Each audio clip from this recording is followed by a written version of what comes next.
E ingressar em uma faculdade é uma grande conquista. Por outro lado, também vem o medo de conseguir se manter na instituição até o fim do curso. E diversos fatores colaboram para a desistência em cursos superiores. Entre eles, o controle emocional. É sobre isso que a gente conversa com quem entende do assunto. Fala o especialista. Educação. Como vai, Maria do Carmo? Especialista em educação, já começando a semana conosco com um assunto que todos nós de fato gostamos e a cada dia a gente fala um pouco mais sobre isso a cada semana. Bom dia! Bom dia, Patrick. Bom dia aos ouvintes da Rádio Diário. Um prazer estar aqui, como sempre, todas as segundas, para falar desse assunto tão bom que é educação. É isso, exatamente isso. Bom, quando eu observei esse tema, eu fiquei pensando na importância disso. De fato, essa questão emocional, ela ultrapassa o campo da universidade, das escolas, do ensino médio e também nas empresas. Muita gente perde o emprego por conta de questões emocionais. Se aborrece ali, chuta o pau da barraca e lá está aí o problema que causou ou que alguém causou.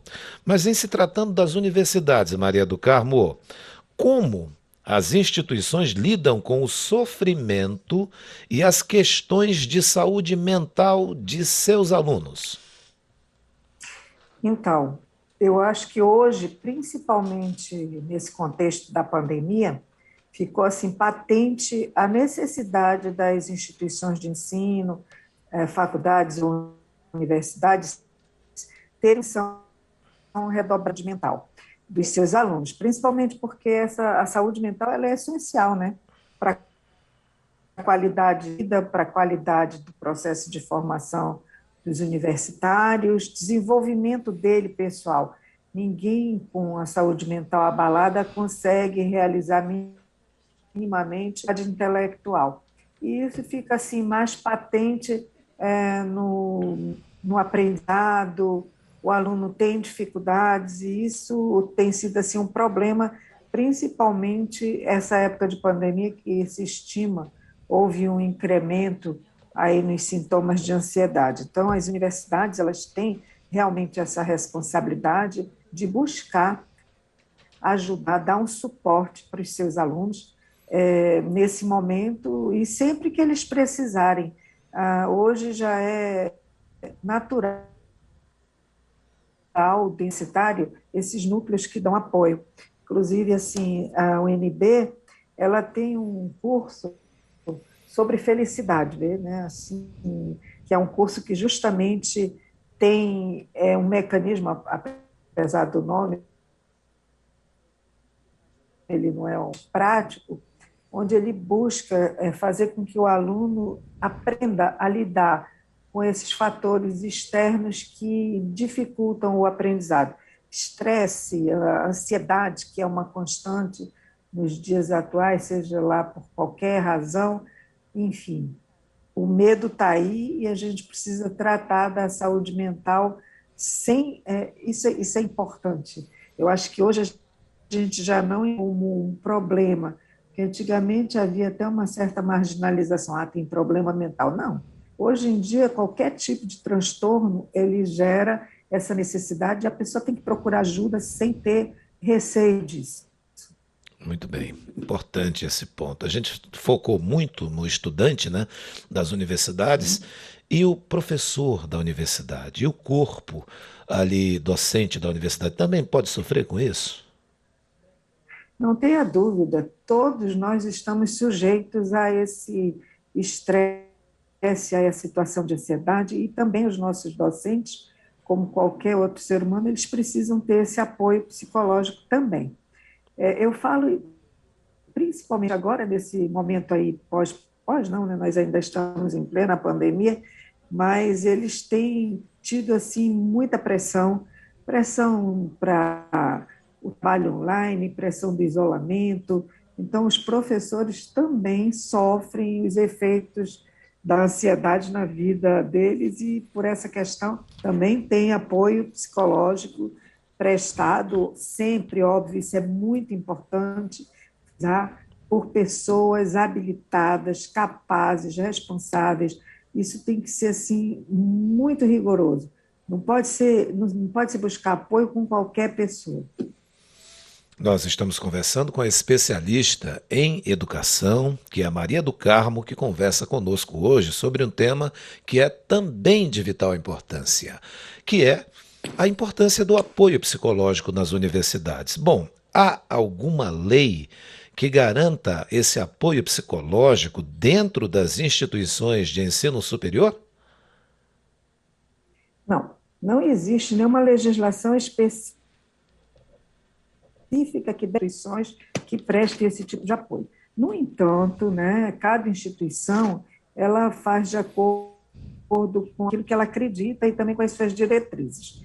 É óbvio que as escolas, as faculdades, elas recebendo que esse contexto prejudica não só o funcionamento da instituição como um todo, ela vai buscar dar suporte para os alunos, para os professores e para os colaboradores de um modo geral. Isso daí é uma constante na FAMETRO, a gente busca dar esse apoio por meio da nossa clínica de psicologia, dos nossos psicólogos que são professores da casa, dos nossos alunos que já estão se graduando, sempre com a supervisão de um responsável técnico para dar esse apoio. Então, assim, isso é da instituição. A gente procura dar esse apoio por uma necessidade nossa mesmo. Nós gostamos disso e tem sido assim, tem se mostrado de grande valia. A gente recebe um feedback assim fabuloso dos nossos alunos, dos nossos colaboradores. Então, não há legislação para isso, mas é uma questão mesmo de foro íntimo da instituição. Bom, então não há, mas na sua avaliação deveria haver uma legislação para isso ou não? É assim, o Brasil é um país das leis, né? Sem dúvida. Eu penso que se há uma falha nas instituições como um todo, e agora eu acho que os alunos podem estar aferindo isso com mais precisão, porque eles estão precisando, então deveria haver uma lei específica para isso. Mas eu penso que o melhor mesmo é você perceber a necessidade do teu aluno e fazer a coisa porque tem que ser feita e não porque ela deve ser feita. A gente, às vezes, só faz por força de lei e, por conta disso, às vezes, nem faz bem feito, nem faz como deveria e nem faz com o amor e o cuidado que deveríamos ter, né? Então, assim, talvez sim, e acho que para o momento seria bem importante. Talvez uma norma interna da instituição já resolva esse problema. Pois é, eu imagino que essa preocupação ela está em todas as universidades, públicas e privadas. Mas a gente, quando observa certas atitudes em universidades públicas, assim meio que largado, não por culpa dos professores nem de reitores, mas pela falta de apoio dos governos, a gente imagina que o problema deve ser pior. Eu pergunto à senhora como a falta de um suporte tem levado à depressão nas universidades. Já foi constatado isso? Ah, com certeza. Tem muitos e muitos problemas que a gente percebe que o universitário ele tem problemas e veja, esses problemas eles vêm de casa, eles vêm para dentro da universidade. Não só porque o perfil do nosso acadêmico hoje é diferente. Ele não é um aluno como outrora que ele vinha do ensino na faculdade com tranquilidade, não. Muitas vezes ele tem que para se sustentar, e se sustentar inclusive na faculdade, ele tem que trabalhar, ele tem múltiplas funções, ele tem uma carga de trabalho, e isso daí acaba afetando a saúde mental dele. Né? Vem a questão do estresse, a questão de toda a situação, preocupação, como vou pagar, como vou sustentar minha família, e isso daí, além de afetar, acaba fazendo com que ele desista dessa parte importante da vida dele, que é a educação. E aí ele acaba desistindo, ele acaba evadindo, ele geralmente ele não prioriza essa formação dele, ele prioriza o prático, né, a questão do dia a dia, acaba levando ele a sair da faculdade, desistir dos estudos.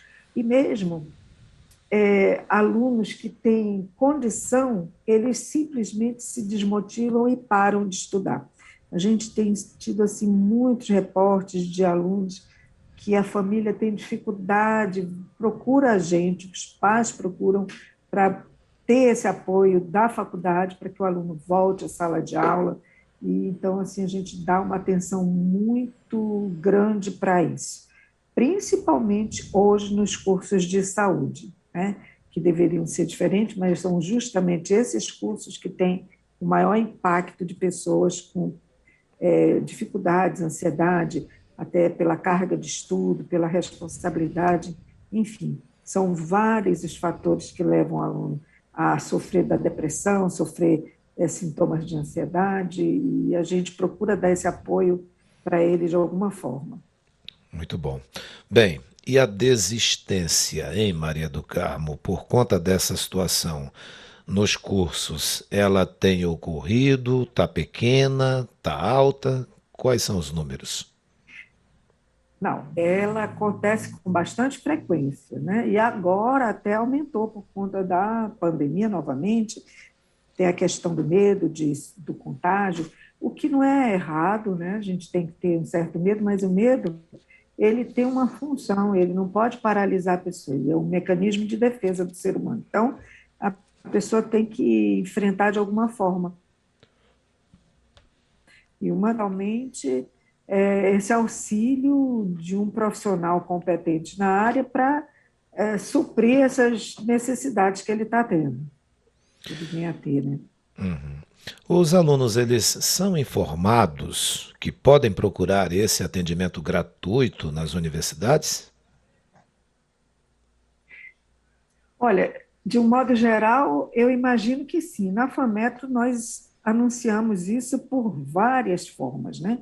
Nós temos, divulgamos por meio das coordenações, divulgamos por meio de cartazes, temos informação assim ampla para todos os nossos alunos.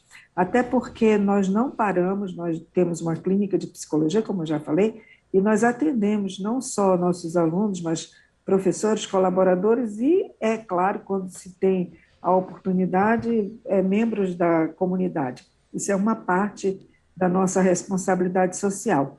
E desde abril de 2020, nós fazemos um mix, sempre que permitido, do atendimento presencial e online, porque, veja, o atendimento online ele não sofre nenhum tipo de problema para o aluno. É perfeitamente possível, é uma das áreas onde o online funciona muito bem. Então, nós temos também a questão da escuta do aluno. Às vezes, a pessoa só quer conversar, extravasar um pouco, conversar sobre um determinado problema. Então, ter esse olhar isento, diferenciado, livre de qualquer interferência é muito interessante. Então, a gente, na faculdade, nós o anúncio para todos os alunos e a gente faz um planejamento. Ele preenche uma ficha e daí faz uma triagem pelo serviço social para ver se de fato isso é necessário, se ele precisa realmente desse tratamento e daí para frente ele tem seu agendamento, seu horário marcado e daí ele vai fazer seus atendimentos de acordo com o aluno ter esse atendimento de forma gratuita. Eu não sei como ocorre nas outras instituições de ensino, mas na nossa a gente anuncia assim por vários meios que temos esse serviço. Agora, Maria do Carmo, e os professores, eles também têm direito a procurar esse serviço, as mesmas informações? Sim, e nossos professores são atendidos, inclusive em domicílio. Nós sempre que podemos, mandamos durante todo o período, se o professor ele está precisando, ele tem esse suporte, psicológico, o apoio dos nossos psicólogos, das nossas assistentes sociais. Nós procuramos dar toda a atenção para o nosso docente para que ele possa,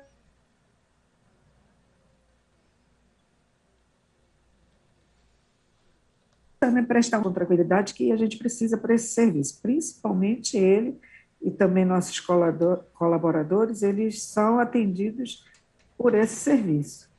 Uhum, E compreendo. isso aí é sempre, desde sempre, não só agora durante a pandemia. Pois é, e não é a primeira vez, né, que a gente, quando fala sobre educação com a senhora, que é uma especialista nesse tema, a gente tem que falar sobre a pandemia, não tem jeito. A gente está vendo que a pandemia modificou a vida de todos os trabalhadores. Agora, nessa pandemia do novo coronavírus, as causas precisaram se adaptar ao formato online, né? A gente já conversou um pouquinho Sim. sobre isso também. O atendimento psicológico continuou na instituição que a senhora comanda, no caso na FAMetro? Uhum. Continuou. Nós começamos a fazer os atendimentos online, né, quando houve a proibição, e como eu já falei, inclusive, esse atendimento ele não tem nenhum tipo de intercorrência. Por quê?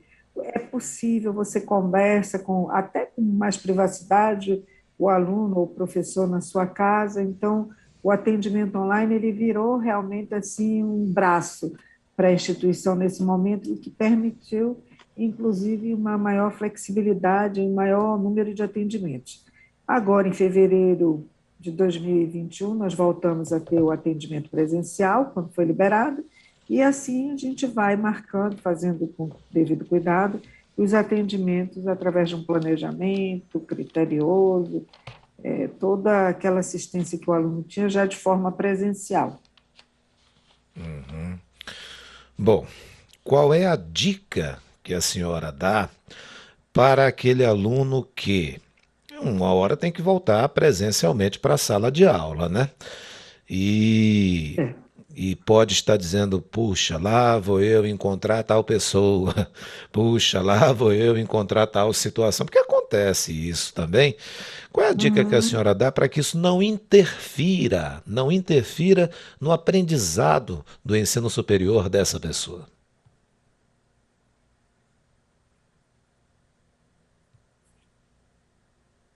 Não sei se a senhora conseguiu ouvir Eu não direito. sei se eu perdi um pouquinho. Tá. Eu ouvi um pouquinho, não sei se eu peguei tudo, mas agora mesmo, né, com esse novo decreto que foi editado semana passada, no final da semana passada, já se permite o retorno das aulas para as turmas de formandos, né, os últimos períodos, e as turmas da saúde que já estão em aula presencial. O medo, a ansiedade, elas vão ser uma constante durante um certo tempo, eu acredito, que isso daí a gente vai ter que se preparar para esse retorno. Estamos aí dando todo o apoio para os nossos alunos, fazendo questão de ressaltar todo o nosso cuidado, e essa realidade eu tenho falado e tenho repetido, tive reunião com os nossos representantes, eu tenho passado isso para eles. Essa confiança que a gente tem que ter, principalmente com a nossa parte. Nós estamos assim fazendo o dever de casa, cuidando das medidas de distanciamento, uso de álcool em gel, uso da máscara. Agora, o cuidado com o contágio, ele é pessoal. A pessoa tem que ter essa responsabilidade consigo, porque ela tendo consigo, ela vai ter com o outro.